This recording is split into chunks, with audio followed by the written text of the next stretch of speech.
I'm not sure. It looks like we're off. Jeremy's off and running with his splits taking the majority of the focus. Here the call goes as well. It looks like, yes, they are going for the same strategy, picking up Mushroom in 1-1. You could only see a tiny portion of Jeremy's Mario overalls there when he rode down the flagpole. So this is very interesting. What we have here are identical strategies, and so once this gets synced up, I think we're in for a treat. Because since they're going for identical strategies, we can really see the difference the little choices make as far as time gains and time losses.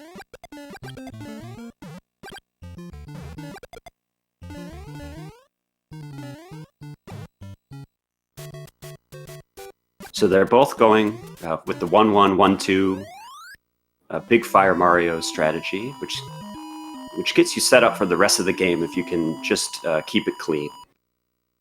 Those may potentially be the last power-ups that these two pick up. Jeremy into 1-3, and the call as well.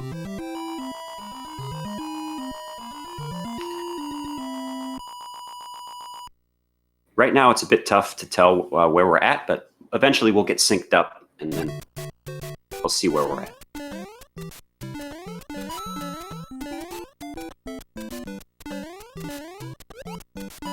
Really appreciate the volunteers. Thanks so much for helping out and getting us all synced up. Alright, so now we really see that they're very, very close together. I think the call had a little bit of a bonk in 1-2. So far, that's the difference. Alright, into the first castle level. They're both going to want to kill Bowser with fire. So let's just see how their fire kills go. Let's see if Bowser can get a second jump in on either of them. Jeremy with nice opening shots and an aggressive kill, and the call with an aggressive kill as well. That was fantastic looking. The safe play is to hit your big body up against that elevator platform, but both of them went for the big, freeform jump kill.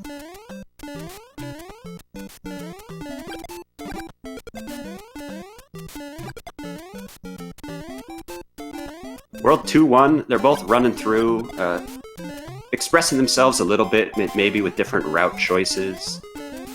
Jeremy knows spring physics well, as does the call. We are off and running, guys.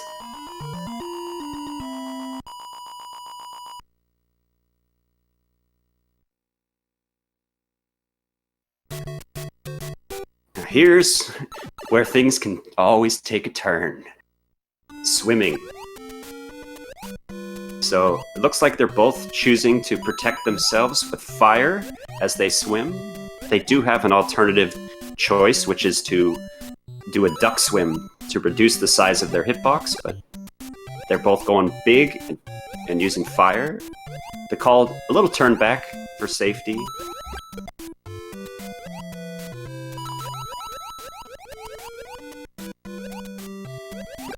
Jeremy over the coral excellently, and the call as well. Jeremy just pulling ahead ever so slightly, maybe by a second or two.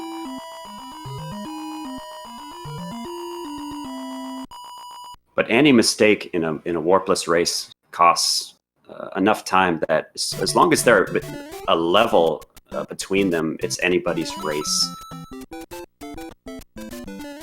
3-3, the strategy you need to use for 2-3 is to hold right and B and try not to slow down. As scary as it may be, Jeremy throwing in a flagpole glitch. That was incredible. Pulls ahead by even more. And the call through excellently as well. Now we're into 2-4. You need to do a duck jump through the elevator section or you die. So let's see if they can pull it off. Jeremy, no problem. Call, no problem as well. Jeremy with another really, really solid Bowser kill. The call with an identical Bowser kill, 261s for both runners.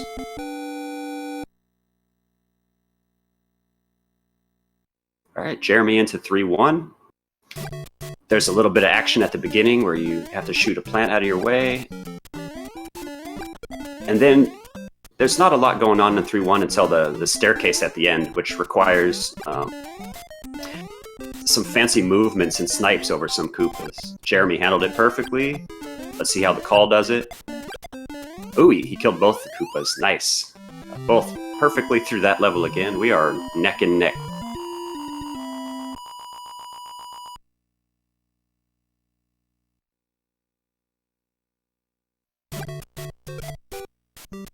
Into World 3-2, it's mostly a level where you just run to the right, jump over some enemies. There's not a lot of tricky platforming. Jeremy does snipe some enemies there tactically to do some despawning to make his life a little easier at the staircase. The call does as well. So they were just exploiting a Mario sprite limit to create some space for themselves there. Both in the World 3-3. Looks quite frightening. There's a lot of empty space down below, so any mistake can send them to their death, but the level's quite straightforward. They'll both just run right through with no problem. And now the interesting thing to see in 3-4 is how aggressively the runners take it. Without a set of notes and a set of reference times, the patterns of some of these potaboos is random.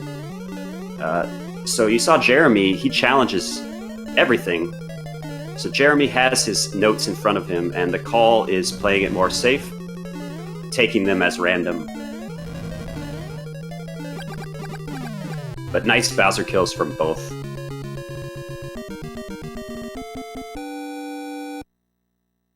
So if anyone has any questions about randomness and how that can be controlled, go ahead and ask in chat. On to 4-1. They're just gonna snipe a couple plants, collect some coins. There's a little bit of a lull in this run through World 4, where you just contemplate where you came from, where you're going. Think about World 5.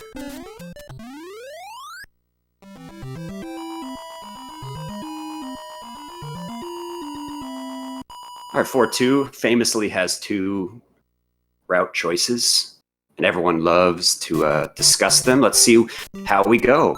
Jeremy is going to stay down low, rather than run atop the ceiling there, the rooftop, and the call as well. So it does require a lot more attention and input from the user, but it's the same speed. Both routes are equal in terms of time. Yeah, Tig said it best. That's the existential crisis you face in 4-1. It always causes deep reflection and anxiety about World 5. We have a really, really clean race. This is exactly what we were all hoping for.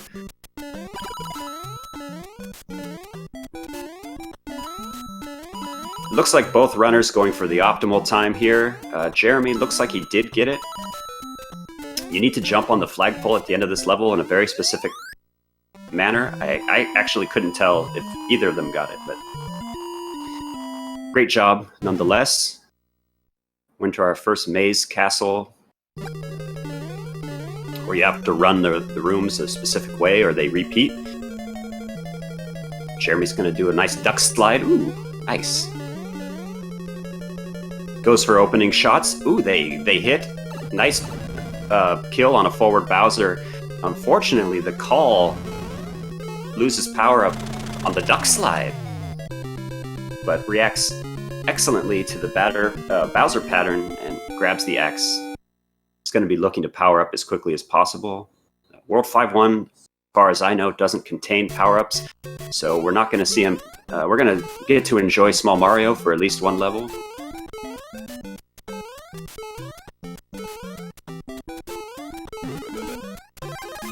He does grab the star power-up. I forgot about the star.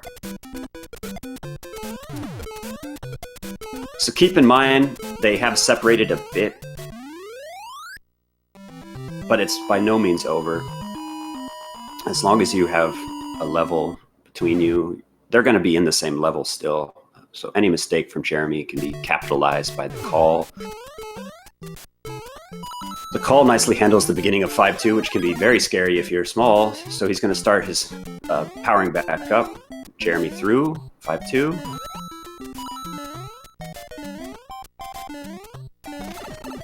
That also is fine for the call because there are 2 more power-ups. So that was kind of a damage boost for him through that Hammer Brothers section. He chooses to skip the last power-up. He probably has a better idea of where to find his fire. And Jeremy into one of the most frightening levels in the game, which is 5-3. These bullets can cause you all sorts of trouble, but he's through no problem at all. Jeremy playing almost a flawless race so far. Let's see if the call picks up this power-up, which is really scary to pick up. He doesn't. He must be looking to power up somewhere else down the line. All right, Jeremy into 5-4. I think he's on his spreadsheet for sure because he does not slow down into the firebar section. Oh, and he pays the price for it. He does have to wait out some bad bars. And now he doesn't know what to expect, so he plays this last part safe. Sliding under Bowser, excellent Bowser kill. All right, the call was planning to pick up fire in 5-4 all along.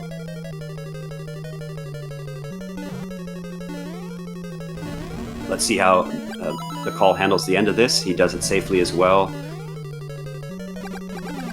Nice Bowser kill. So we are still really close. They're both powered up completely. Just a small amount of time between them. I guess Jeremy killed Lakitu. Nice job, Jeremy. I don't see Lakitu on screen. Lakitu chases you around a bit. He can be a bit of a problem if you manage to bonk on a stair or slow down. Otherwise, he can't keep up.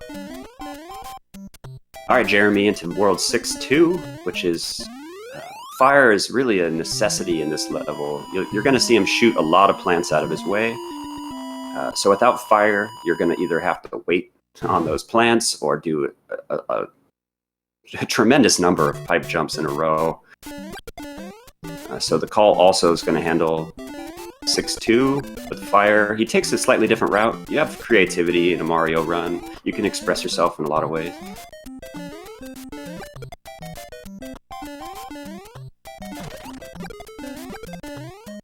Jeremy into 6-3, you can go top on the platforms or you can go bottom, which requires a late duck jump, which is, it's very scary. Jeremy handles it no problem. Now he's got to deal with bullet patterns over the spring. They were favorable. He didn't have to duck or react in any way. Perfectly played. He may have even saved the fast frame rule there. I'm not sure. I know he's been working on it. The call takes the top route here. Through perfectly. Now he's into the bullet bill section. He gets a favorable bill. All of his bills favorable as well. Jeremy back on his spreadsheet.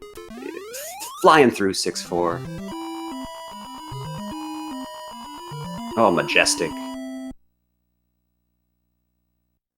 Perfect 6-4 for Jeremy. Let's see how the call handles this in contrast. Pauses here to set up some good bars through the hallway and through this next section. So a contrast of race strategies. Jeremy kind of going all out. The call playing extremely well, but safer strategies for a race. We rarely see runners flying through 6-4. And for even more context, this race is not just only for Jeremy to go undefeated in group, but he's got to be thinking about seeding for the tournament, for the bracket. It's based on your average time in the groups, so he can secure himself a very nice seed with a good time here. All right, Jeremy into World 7-2. He's swimming with the fish again. The same level as 2-2, but with quite a bit more sea life. And the call coming in as well, both fully powered up. So we're still one slip up anywhere from Jeremy, and we're back even.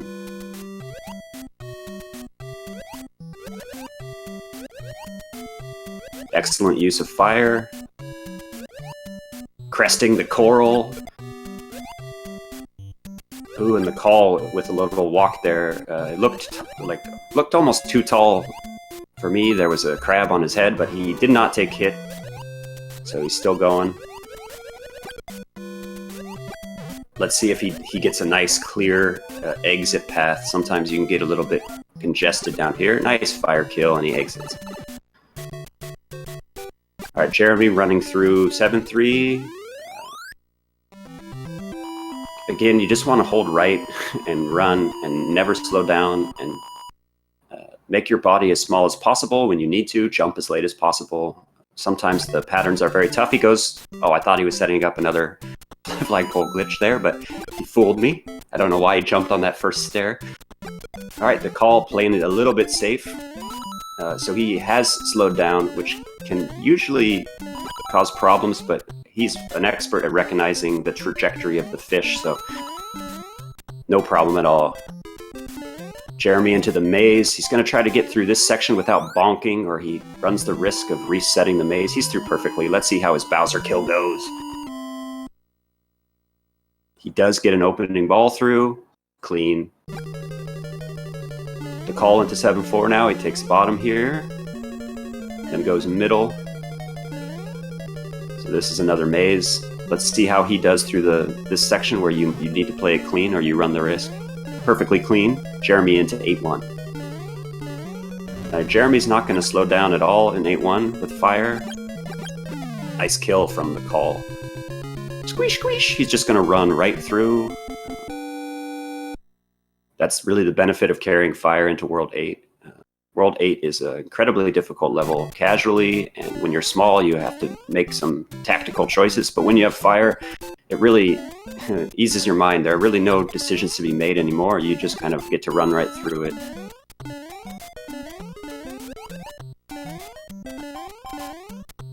So Jeremy threw perfectly. The call, following suit.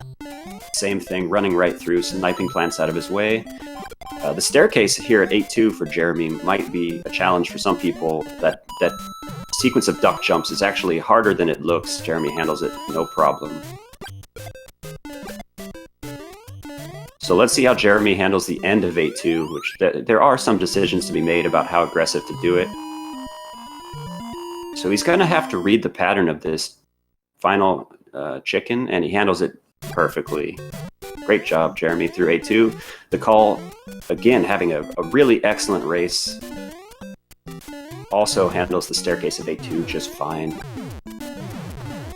Jeremy into 8-3. He's going to want to shoot Hammer Brothers out of his way, kind of at the last second possible, which helps avoid hammers flying in his direction. So let's see how he does this.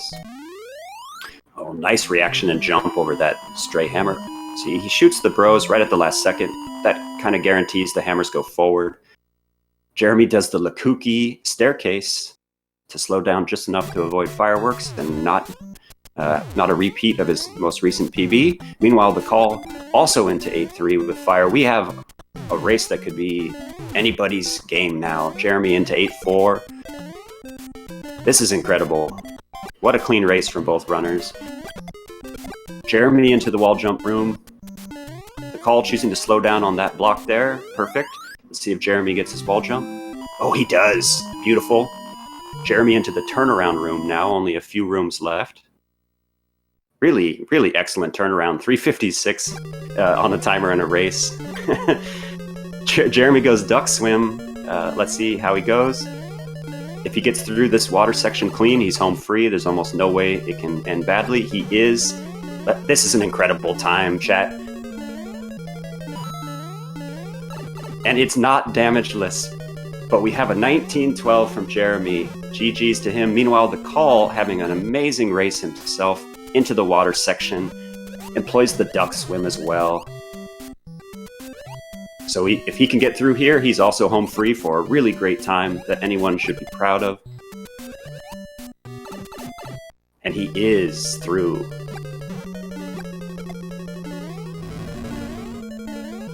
And both runners finished with amazing times. The 1938, 1939 from the call. Both took damage only once.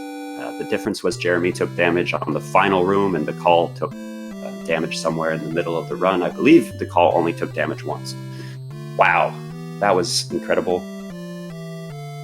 Let me try to get these guys into an interview if they're interested.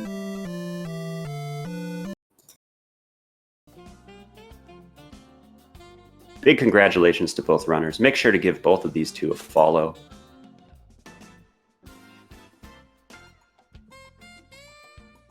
It looks like we have Jeremy ready to come on in for an interview whenever he's ready. Well, Jeremy, congratulations. That was we all really enjoyed that. How are you feeling? Thank you. All right, so the run, it was good, except for 5-4. Walk us through 5-4. So, I was looking at the spreadsheet. I said I wasn't going to use the spreadsheet, but I did because I figured, it's an easy enough time save. So I'm looking at I lost 2, I think, in 5-2, I think it was. So I wasn't on as good of a pattern as I would have been on. So I was supposed to wait until 299 on the timer, then run to get good bars. But I waited until a really low 300, and it wasn't enough. So the patterns were bad. I made it through alive. You got caught up in the hallway a bit, but then you got back on the spreadsheet. 6-4 was a thing of beauty. I still think I lost a frame roll in 6-4, actually. It looks like we have the call here as well. Big congratulations. Very, very clean run. Demonstration of expertise. At least the last one was okay. It was an okay run after the disaster in the first 2 races. At least Yeah, that's how races can go. Your PB is 1912, so everyone knows that doesn't always correlate with perfect races. And your race today was incredibly clean. Kind of hard to feel bad about losing to 1912 in the race. Don't care. I mean, I wasn't really looking into win today. Just wanted to do a good race, possibly, and even a sub 20, even a sub 21 would have been good. So walk us through your run. How did it go? Fortunately, I got screwed up by my controller in 4-4, and that cost me basically 20 seconds overall. Because let me check the splits, but I think that cost me. Yeah, it cost me not 20 seconds, but it cost me like 12 seconds. Yeah, then I did some small mistakes here and there, but nothing really relevant in the context of a race. So I'm good with the run, a solid run, no big mistakes. I'm satisfied by my 5-4, but 5-4 was good. So, this should be my left side of the Gaussian in what concerns timing. Instead, this is the best race time I got in a while. Yeah, that's okay. I'm satisfied with my time. Jeremy, basically what he did 1915. So I guess 1915, 1916, I suppose, something like around that. So 4 seconds better than IPV. Thanks so much for the participation in the tournament. What do you have coming up next? Do you have the itch to try to take your PB lower? No, I don't. No, I enjoyed quite despite the mistakes, I enjoyed quite a bit running this game. So, but I think I will move to other projects for the time being. I don't know. We'll see. Right now I'm not really into streaming because I have other stuff going on, and so last 2 streams I made were just for these races. So it's hard to say what I'm going to do next. It's definitely always a pleasure to run this game. It's soft, super fun. Yeah. Great. All right. Similar question over to Jeremy. Now you're in a waiting period into the bracket stage. So is that prep time for you, or can you just do you need prep at this point? I really don't know. Like, I've gone into just not playing the game for a week and I do a random race or something and I pull a 1910. A But at the 1910. same time, I don't know if I feel confident against some of the really good runners. Like, your GT Aces and Marses and JT Knots. Alright. I'll definitely do some prep. Well, you've led yourself into this question now. Based on what you think your seed's going to be, are there any matches early that you would like to see? Spill it. I don't know. I'm gonna load up the bracket and figure out who's playing each other. So, I would guess your average time is putting you into one of the higher seeds at this point. The better seeds, I guess. I don't know high, low with seeds, but one of the better ones. Yeah, so I played... My first two weren't amazing. I had a 1941 and a 1925. So I'm probably, mid-19-2x I'm a best... Or not so, average, sorry. I'm not, I without doing any actual math. So... Yeah, I don't that's know. well towards one of the sides of the Gaussian, as the call would say. I mean, seed-wise, I'm probably going to be up there. Within probably the top 3 or so. Even to If 4. I had to guess. But top 4 is enough to avoid like... I mean, depending, always we should always see what the aforementioned runners did, because, I mean, I don't know Cosmic which... I mean, for instance, I don't know which time Cosmic did, so it's hard to say, but with such an average, you're probably going to be like top 4 seeds, so with high chance to get a super strong player only up to semifinals, so it's good. I don't know how well the brackets works. It's fun to speculate. Yeah, okay. Yeah, I don't know. Like a double top 10. Okay. And I'll definitely have some tough matches, though. I'd go as far as to say is there won't be any easy matches come bracket time. There are barely any easy matches in the group stages. The level of play is just really, really incredible. So I'm scared now. Also, this game is really punishing, so even a super small mistake, a little detail can make you lose. So it's always hard to make predictions, especially when top runners face each other. Because I mean, really, a little imprecision can always happen. And when that happens, it screws you over by a lot. Like, it's gonna be interesting. This year, I mean, I can definitely see a lot of potential winners, and Jeremy is definitely one of them. So. Yeah. It's kind of interesting though, because I think me, JT, and GT Ace all do the same strats, right? 1-1-1-2 grab, challenge, 3-4-5-4-6-4. I think Mars safes it out, which in a lot of cases has helped him a ton, I think. But yeah, there'll be some crazy races in the bracket. Yeah, in that case, it really may come down to just Bowser kills, staircase hang-ups if everyone's on spreadsheets and playing aggressively. Yeah.